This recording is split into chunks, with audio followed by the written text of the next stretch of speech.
Yang saya hormati Kepala Kantor Kementerian Agama Kabupaten Bengkayang, para pejabat dan pimpinan,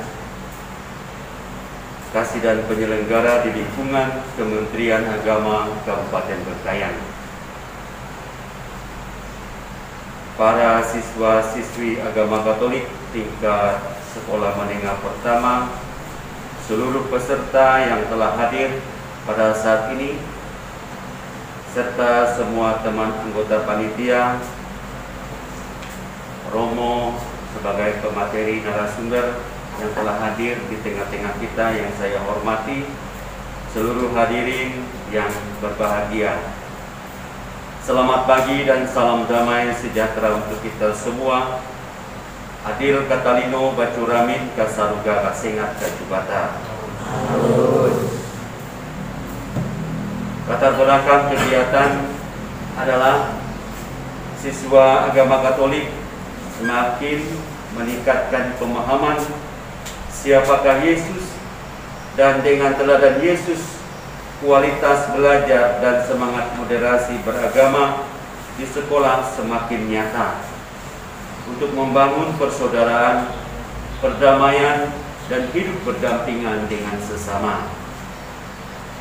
Adik-adik sekalian yang terkasih, siswa-siswi secara khusus juga mesti bersikap dan mempergunakan kemajuan teknologi guna melaksanakan panggilan serta perutusannya untuk keterlibatan aktif di dalam lingkungan sekolah, gereja, dan masyarakat. Pantas kiranya menjadi kesadaran serta kesepahaman bersama bahwa dengan berkembang ilmu dan teknologi, supaya kita semakin memantapkan inovasi kita dalam belajar di sekolah. Dasar kegiatan ini adalah Surat Keputusan Kepala Kantor Kementerian Agama Kabupaten Bengkayang nomor 146 tahun 2022 tentang pembentukan panitia pelaksana, peserta, dan narasumber kegiatan pembinaan siswa agama Katolik tingkat menengah kelompok 2 tahun 2022. Tempat kegiatan Aula 2 Wisma Jopan Bengkayang dilaksanakan pada hari Rabu 3 Agustus tahun 2022. Tujuan kegiatan dengan pembinaan dan pemantapan siswa agama Katolik dalam meningkatkan kualitas belajar di sekolah agar semakin ditingkatkan. Yang kedua, peningkatan pemahaman siswa agama Katolik akan pentingnya semangat moderasi beragama, hidup rukun dan damai di sekolah dan di lingkungan masyarakat.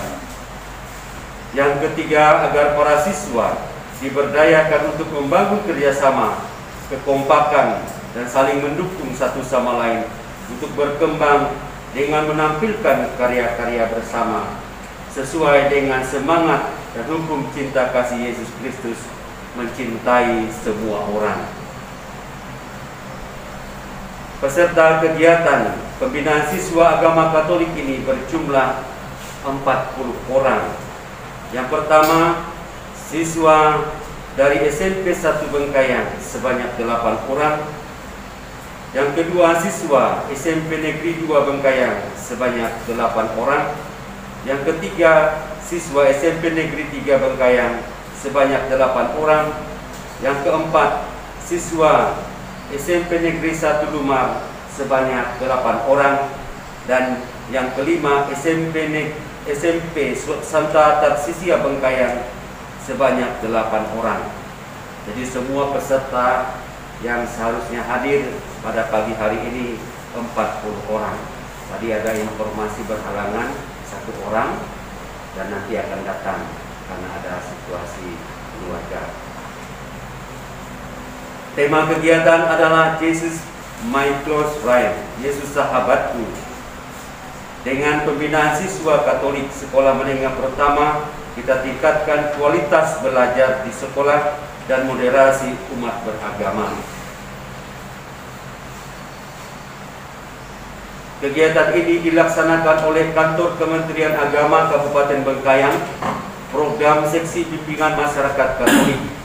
Pemateri dalam kegiatan ini adalah sebagai berikut. Yang pertama adalah RP Mansur CSE, Pastor Dosen Institut Santri Buana Bengkayang yang telah hadir di tengah-tengah kita.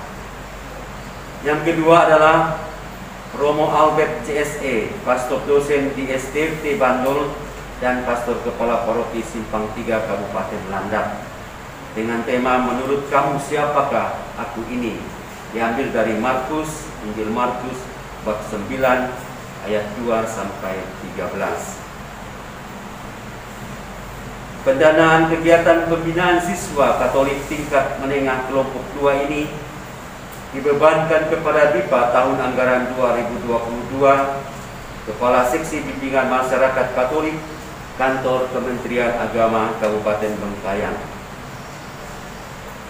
Kepada adik-adikku sekalian, siswa-siswi yang telah hadir, mari kita mengikuti kegiatan hari ini, kurang lebih 1 hari berada di tempat ini dengan sebaik-baiknya.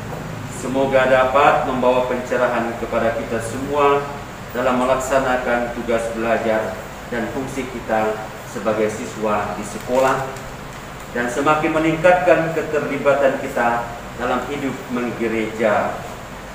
Hadirin dan peserta yang berbahagia, demikian beberapa hal yang dapat saya sampaikan dalam kesempatan ini.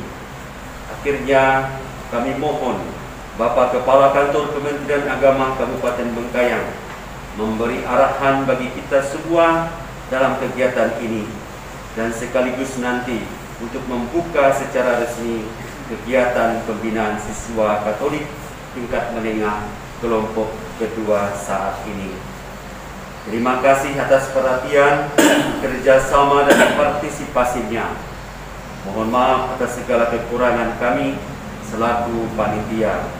Selamat pagi dan salam sejahtera untuk kita semua. Tuhan memberkati.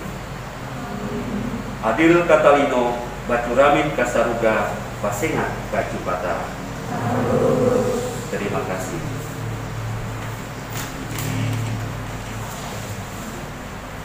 Terima kasih kami ucapkan kepada ketua panitia yang telah melaporkan tampilnya pada hari ini.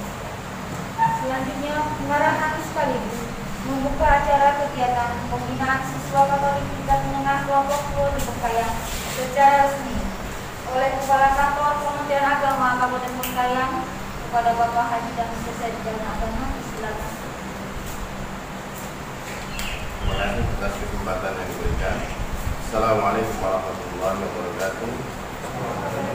Selamat pagi dan salam sejahtera bagi kita semua. Salam, Om Swastiastu, Namo Buddhaya, salam kebajikan, adil Kak Talino, Bacuramin Kak Saruga, Pasengan Kak Subata. Yang sama-sama kita hormati dan banggakan para kasih dan penyelenggara dari Kantor Kementerian Agama Kabupaten Bengkayang yang hadir pada kesempatan yang berbahagia ini. Saya lihat ada kasih pendidikan Islam Bapak Sunirman. Ini bisa berdiri Pak Sunirman ya. Kemudian hadir juga Bapak Kasih Dimas Buddha Bapak Wiono. Kemudian penyelenggara haji dan umroh Bapak Haji Arzani. Kemudian penyelenggara Kristen Bapak Niono. Jadi yang satunya Buddha Wiono, yang satunya Kristen Niono. Kalau silsilah sampai di kita cari dulu-dulunya masih satu saudara.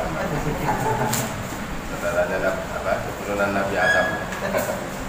Baik, yang tentunya juga sangat berbahagia Romo Pastor.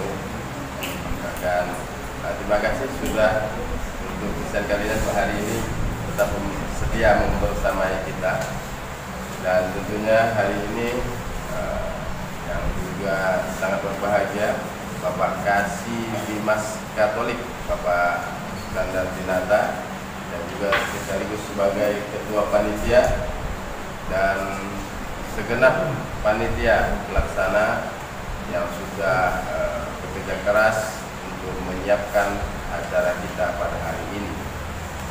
Dan tentunya hari ini yang saya lihat, meskipun pakai masker ya, tapi saya yakin dan percaya adik-adik peserta kegiatan hari ini yang berjumlah 40 orang, saya yakin dalam keadaan sehat, bahagia, insyaallah sukses, dan dalam kondisi SMS. Apa itu SMS? Senyum manis selalu. Tapi saya tidak bisa menyaksikan senyumnya karena memang pakai masker. Tapi dengan jadi melihat senyumnya pakai penglihatan batin.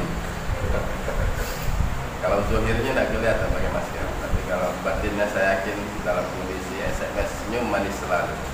Baik, pertama-tama tentunya puji syukur kepada Tuhan Yang Maha Kuasa bahwa hari ini kita semuanya bisa bersama-sama menghadiri kegiatan yang saya yakin dan percaya sangat luar biasa dalam rangka pembinaan siswa agama Katolik tingkat SMP yang diselenggarakan oleh Kasih Dimas Katolik di Kantor dan Agama Katolik Kayang. Apakah suara saya bisa terdengar di belakang? Karena ini darurat, mic-nya bermasalah, tiba-tiba error. Ada yang sabotase kali ya. Baik, adik-adik, saudara-saudara hadirin yang berbahagia. Jadi mengawali sambutan ini tentunya saya mengucapkan selamat datang kepada adik peserta semuanya. Yang saya lihat tadi berdasarkan laporan Ketua Panitia ada 5 SMP ya. Yang SMPN 1 Bengkayang, angkat tangan. Ya. SMPN 2, SMPN 3, SMPN 1 Lumar, kemudian SMP Santa Tarsisia. Kostumnya beda sendiri ya.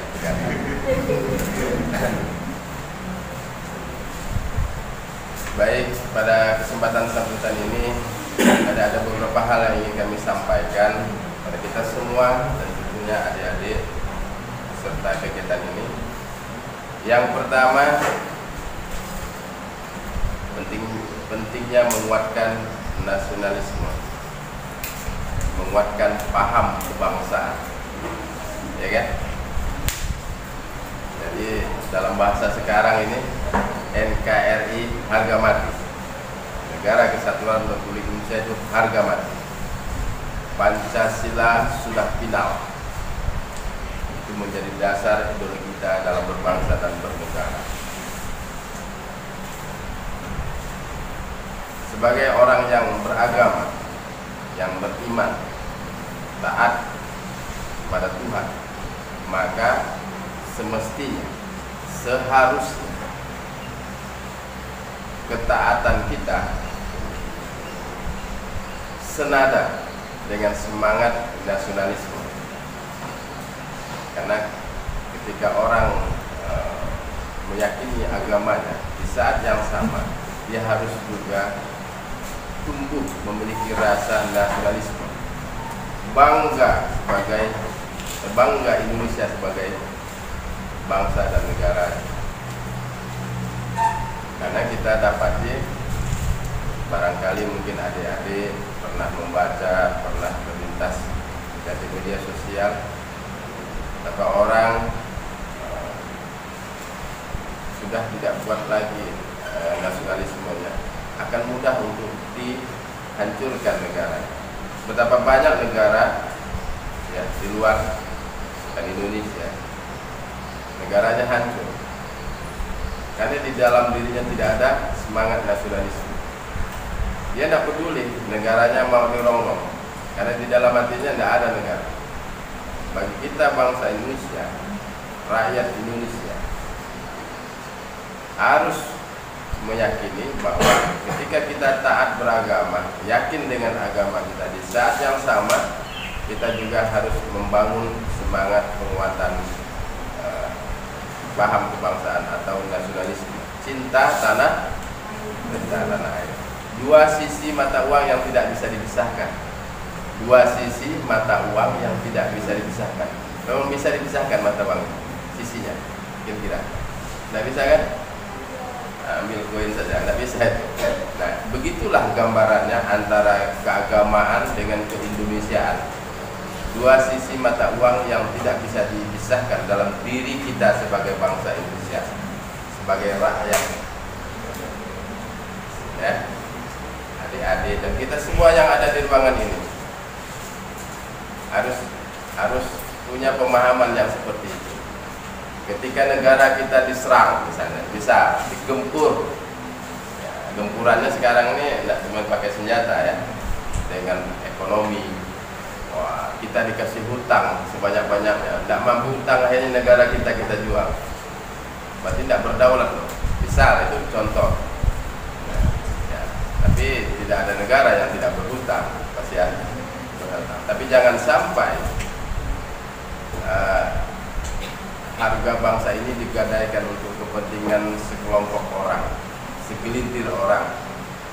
Akhirnya misal, siapa tahu kan, banyak orang berkepentingan, akhirnya Papua dilepas, dijual. Ya misal, kan begitu. Kalau kita meyakini betul semangat nasionalisme, mari kita jaga betul Indonesia ini. Jangan sampai. Nah, kita orang beragama harus meyakini itu.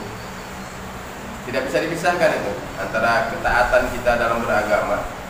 Ya, nanti ini kan pemateri menyampaikan ya, materi tentang penajaman keagamaan ya. Nah, di saat yang sama saya ingin menekankan, ketika kita taat, yakin dengan agama kita, di saat itulah juga kita harus yakin bahwa kita ini orang Indonesia. Dalam bahasa, ingat saya bahasa teman-teman Katolik ya, 100% apa 1000%?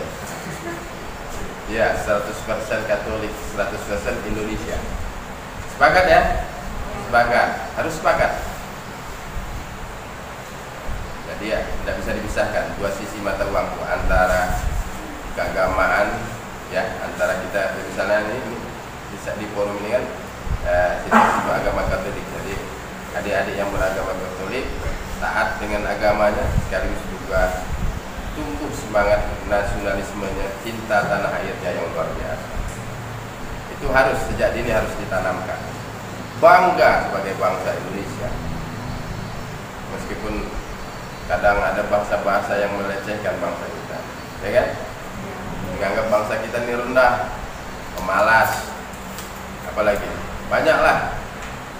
Buang itu semuanya. Adik-adik ini saya yakin dan percaya adalah generasi muda yang luar biasa, tidak lagi percaya dengan stigma citra sebagai bangsa yang pemalas, apalagi dan seterusnya. Yang kedua,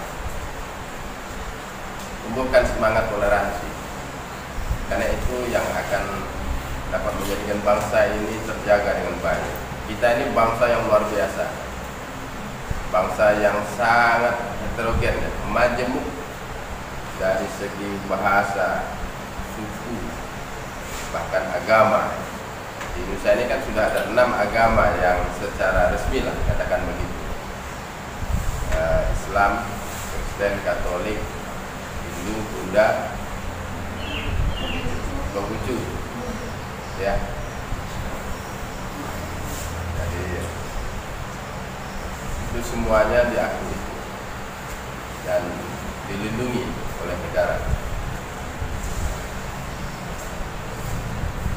Dengan banyaknya keragaman itu pasti tidak mudah mengelolanya. butuh ada senjata. Nah, senjata itu tadi sudah disampaikan oleh Pak Ketua. Apa itu? Penguatan moderasi beragama.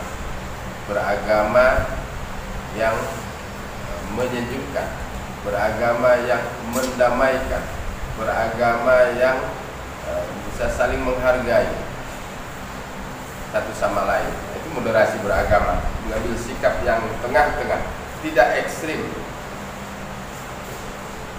ekstrim kiri dan ekstrim kanan. Kalau ekstrim kiri bagi dia agamanya lah yang paling benar, agama orang lain salah. Tidak ada kebenaran bagi orang lain, agamanya lah yang mutlak benar, sehingga dia tidak mau menghargai agama orang lain atau kebiasaan orang lain. Itu ekstrim kiri, itu radikal.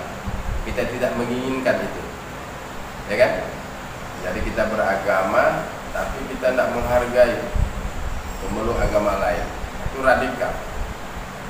Pahamnya saja yang benar, bahkan surga mau dikapling sama dia, ya kan? Tidak usah ramai-ramai saja kita masuk surga. Kenapa ini surga dikapling-kapling? Ya kan gitu. Makin banyak orang baik masuk surga kan lebih bagus kan begitu. Yang kedua, ekstrim kanan. Kelompok ini lebih mendewakan akal. Agama bagi dia nomor sekian, tidak peduli dengan agama. Ini akalnya yang lebih utamakan.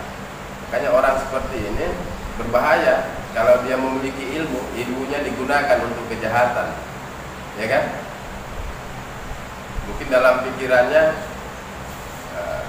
dia punya ilmu bikin senjata tapi untuk perang, ya kan? Untuk membunuh, ya, dan seterusnya. Nah, ini kelompok kanan ini katakanlah disebut orang liberal. Liberal artinya orang ini bebas lepas, tidak ada tuntunan agama di dalam dirinya. Akal lah yang didewakan. Nah, begitu. Nah, jangan sampai kita terjebak pada dua sikap ini, yang radikal dan yang liberal. Kita harus moderat. Nah, ini moderat, tadi bahasa moderat, tengah-tengah. Tidak ekstrim kiri, tidak ekstrim kanan, tidak radikal, tidak liberal. Bisa dipahami? Ada bahasanya ketinggian Pak ya. Pelan-pelan saja. Tapi intinya jangan jadi orang radikal. Radikal, sering dengar bahasa itu kan ya. Intinya orang radikal itu dia mau menang sendiri, mau benar sendiri, itu orang radikal. Ya, seperti itu gambarannya. Nah, kalau orang liberal dia bebas, agama bagi dia itu entah nomor sekian, tidak penting agama itu. Tuh. Nah, kita sebagai siswa, sebagai orang yang taat beragama, jangan terjebak pada dua paham itu. Kita harus menjadi orang yang moderat, tengah-tengah. Kita beragama, ya kan? Yakin dengan agama kita. Di saat yang sama kita juga berupaya untuk membangun kebersamaan dengan pemeluk agama lain, ya, dengan kelompok yang lain, ya. Nah, supaya kita bisa hidup berdampingan dengan baik. Kita ini tidak bisa meminta. Apakah adik-adik dulu sebelum lahir minta lahir sebagai orang Dayak? Pernah minta tidak? Ya. Sebagai orang Melayu, sebagai orang Jawa, sebagai orang Cina? Tidak ada kan? Kita sudah menerima takdir kita sebagai orang Dayak, sebagai orang Melayu, sebagai orang Jawa, ya, dan seterusnya dan seterusnya. Nah, sebenarnya Tuhan ingin mengajarkan kita dengan perbedaan yang ada itu, yuk sama-sama kita bisa bersama membangun kebaikan bersama-sama. Nah, harus ditanamkan betul. Kita tidak bisa menolak bahwa kita ini berbeda, bahwa kita ini beragam, majemuk, tidak bisa, ya kan? Tidak bisa. Sudah takdir Tuhan, kita ini beragam. Indonesia ini luar biasa kayanya. Bahasa mungkin ratusan kali ya, belum lagi ada istiadat. Makanya toleransi ini menjadi penting, menjadi pemahaman kita untuk bisa hidup bersama dalam keragaman. Wajib hukumnya kita menjadi orang yang toleran, karena kita kita banyak dapatkan di lapangan. Ketika orang radikal maupun orang liberal, dia tidak akan pernah toleran, susah mau membangun kerjasama yang baik, susah. Ya, tanamkan betul oleh adik-adik, mulai dari sekarang, tanamkan betul sikap toleransi. Pasti luar biasa. Indonesia ini luar biasa. Ya, tidak hanya manusianya, adatnya, alamnya, sumber dayanya luar biasa. Maka jaga betul ini. Tapi dengan penguatan paham toleransi. Yang ketiga, kita ini tidak lepas dari tradisi di mana masyarakat kita tinggal, ya kan? Saya misalnya orang Melayu, adik-adik ada orang Dayak, orang Jawa. Tradisinya kan pasti ada. Tradisi Dayak seperti apa, tradisi orang Melayu seperti apa, tradisi orang Jawa seperti apa. Itu keragaman. Jangan, intinya saling menghormati saja, saling menghormati, saling menghargai. Itu malah menjadi kekayaan yang luar biasa, ya kan? Jadi kekayaan luar biasa. Jangan sampai ada kita orang yang beragama justru melupakan akar budayanya. Ketika kita beragama, kita tidak bisa membuang bahwa saya ini orang Dayak, saya punya tradisi sebagai orang Dayak seperti ini. Hargai tradisi itu tradisi akar budaya kita. Ketika Anda pergi ke luar negeri, ke Amerika misalnya, ya kan, belajar, menuntut ilmu sampai gelar doktor, profesor, tapi jangan lupa, saya orang Dayak, saya orang Bengkayang. Jangan pernah tercerabut akar sejarahnya bahwa saya ini orang Bengkayang, saya ini orang Dayak. Begitu. Jangan lupa bahasa Sambasnya muntai ugi masih kangkung dan di kangkung masih melekat. Kalau saya nak lupa, itu mantang-mantang nak pergi kuliah sekolah ke Amerika, misalnya kan ke Australia, dan profesor, doktor, lupa deh, nggak kenal deh dengan dirinya, nggak kenal deh bahwa dia orang Dayak, ngaku-ngakunya orang, saya orang Eropa misalnya. Aku Eropa, hidungnya masih mancung ke dalam. Mana? Jadi saya ingin menekankan sebagai adik-adik lah tentunya, kemanapun nanti adik-adik berjuang ya untuk menuntut ilmu, kemanapun adik-adik nanti pergi, ya kan, jangan lupa sejarahnya di mana kita lahir. Sepakat? Sepakat? Yang keempat, ada musuh terbesar. Saya pikir ini musuh bersama ya, musuh dunia. Kita sudah menyatakan perang terhadap narkoba. Ya, saya minta adik-adik jangan pernah menyentuh itu barang yang namanya narkoba. Sekali disentuh, repot mau meninggalkan. Karena efek kecanduannya itu, katakanlah pertama, enggak apa-apa, enggak bayar, katanya gratis. Gratis kan pertama. Coba, begitu kecanduan, kita enggak bisa lagi menolak kalau sudah kecanduan. Kalau orang kecanduan itu sampai dah, apa ya, gemetar gitu. Sakau itu bahasanya, dengan gemetar, pusing. Kalau enggak dikasih obat itu, ya enggak bisa tenang. Karena sudah kecanduan. Nah, disitulah orang itu bermain yang tadi nawarkan gratis. Mau tidak mau kita beli. Tidak ada uang mau belinya. Akhirnya apa yang ada di rumah dijual. Ya, sepeda motor bapak satu-satunya mau ke kebun dijual. Ayam, ya kan? Atau ada beternak hewan, ayam, babi dan seterusnya dijual. Itu apa? Itu beli narkoba. Atau sekarang katanya yang murah, ya. Kemarin kami di beberapa tempat sempat jalan dan menemukan banyak kaleng-kaleng lem, ya, lem, tahu kan? Tahu. Lem pop itu memang murah meriah. Untuk apa? Dihisap banyak kalengnya di kebun-kebun sawit itu, tempat ngumpulnya di kebun sawit. bahaya deh. Lem itu membuat Anda bodoh. Jadi orang kalau bahasa Indonesia itu lingau. Lingau itu jadi daya ingatnya menurun. Saya dulu kan di Jogja ya, jadi ngumpul dengan sahabat-sahabat anak jalanan. Anak-anak jalanan ini ya memang rawan, rata-rata pernah ngelem, karena itu obat yang paling murah, tapi dampaknya itu luar biasa. Betul-betul kayak jadi orang bodoh betul, lingau. Jadi kalau berpikir tuh tell me, telat mikir. Loadingnya tuh lama. Dampak dari lem itu. Hati-hati, jangan pernah sentuh.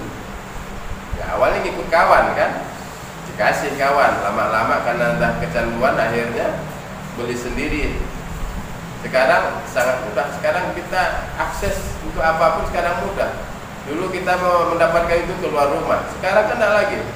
Handset di HP datang sendiri barang itu. Pesan makanan, pesan apa saja cukup di kamar sudah datang itu barang. Ya kan? Ada yang tidak punya HP? Adik-adik ada yang tidak punya HP? Masih tidak punya semuanya ya. Nah, bayangkan. Nah, HP ini, ya, ini rata-rata. HP ini sama juga dengan pisau. Kalau digunakan untuk mengiris bawang bermanfaat ya, tapi kalau digunakan untuk menusuk orang maka berbahayalah, jadi kejahatan yang terjadi.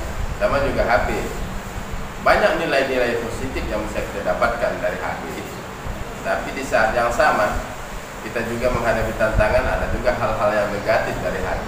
Makanya saya minta betul adik-adik itu memfilter penggunaan akses HP itu dan untuk mengarah yang kepada hal-hal yang negatif. Banyak orang bisa melakukan tindakan teror, ya, terorisme itu dari HP saja. Belajar membuat senjata, belajar membuat bom dari HP. Belajar di mana? Dalam kamar, cukup dalam kamar. Sekarang mudah sekali akses. Dulu orang mau beli, mohon maaf, untuk beli nomor ya, sekarang ada celah Makau ya. Untuk beli nomor, kita dulu kan keluar rumah, kan katakan begitu orang, beli ke agennya, katakanlah begitu.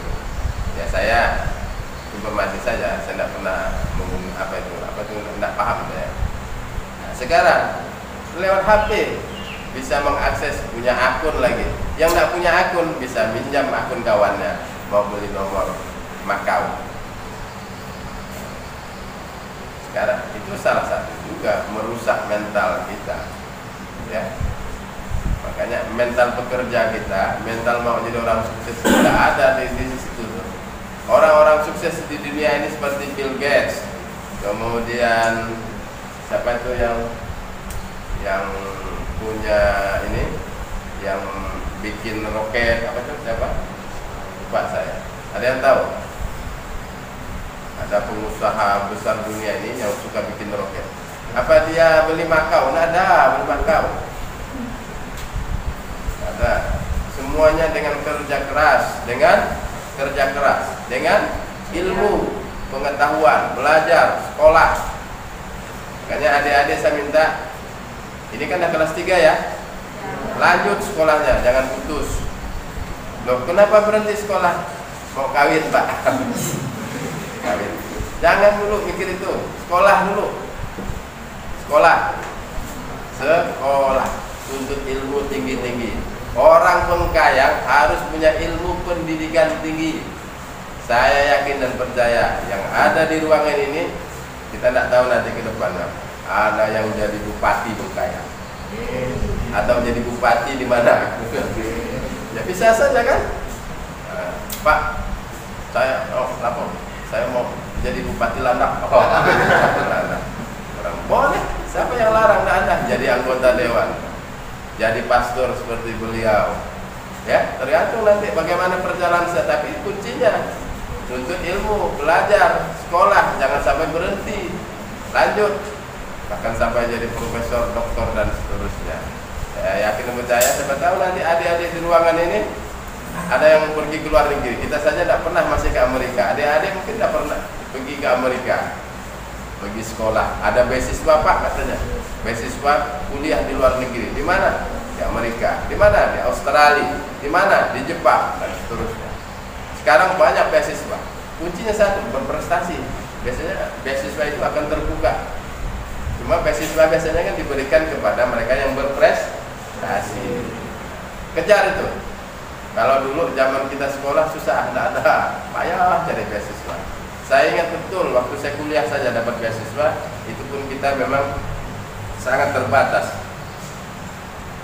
Tahun 94 saya mencoba merantau ke Yogyakarta, tapi akhirnya ke 95 baru sampai ke Yogyakarta. Nah, di semester kedua semester ketiga baru ada beasiswa namanya beasiswa Gudang Garam, 60.000 satu bulan. Tahun 97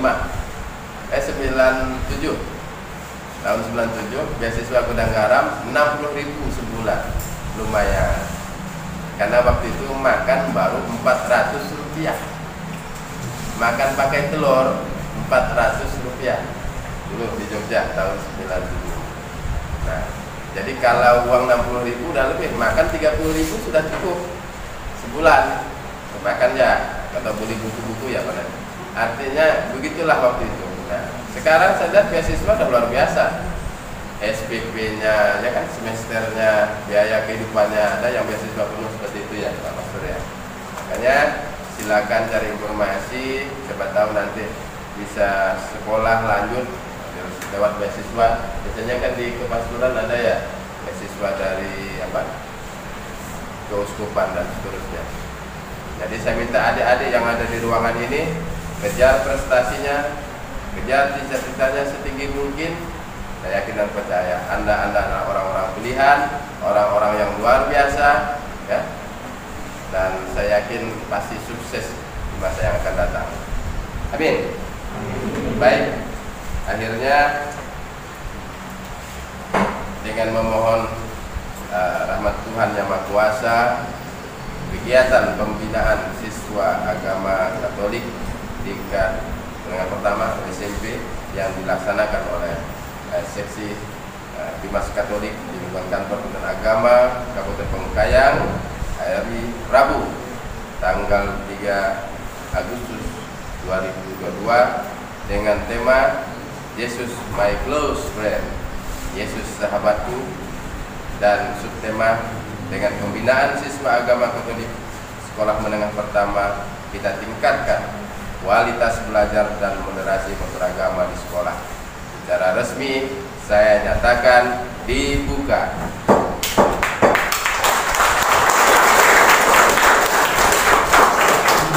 Selamat mengikuti kegiatan ini. Mudah-mudahan lancar, sehat,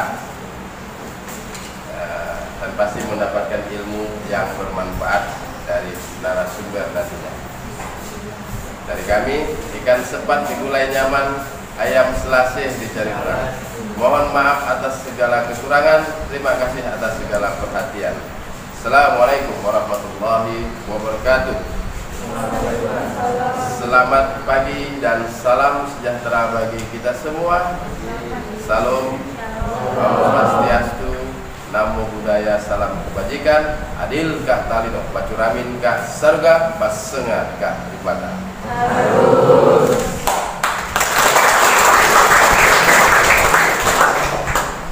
Terima kasih kami ucapkan kepada Bapak Kepala Kantor yang telah membuka kegiatan pada hari ini secara resmi.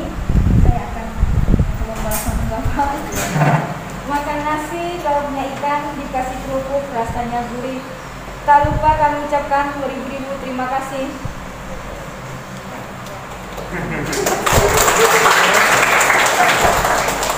Acara selanjutnya kita foto bersama. Wah, saya itu ya dong.